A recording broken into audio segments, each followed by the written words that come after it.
Halo guys, di sini gue mau ngejelasin apa aja itu fitur-fitur dari Yamaha terbaru, yaitu Yamaha Lexi. Ada dua tipe, yang tipe biasa dan tipe S. Lexi ini juga udah menggunakan ban tubeless loh. Kemudian motornya dilengkapi juga dengan soket listrik untuk bisa kita ngecas HP. Lexi tipe S ini udah menggunakan suspensi model Subtank yang bisa meningkatkan performa handling. Motor Lexi ini dia menggunakan mesin Blue Core 125cc LC4V. Nah, fitur yang terakhir ini yang mungkin tidak ada di motor-motor lain, yaitu tipe S udah menggunakan Smart Key System. Yamaha Lexi ini memberikan tipe banyak warna. Yang pertama yaitu merah doff, abu-abu doff, dan putih. Sedangkan dari yang tipe S menyediakan warna biru doff, abu-abu doff, dan bronze.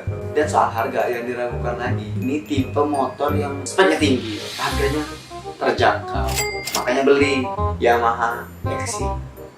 Sexy Lexi Yamaha, sama makin di depan.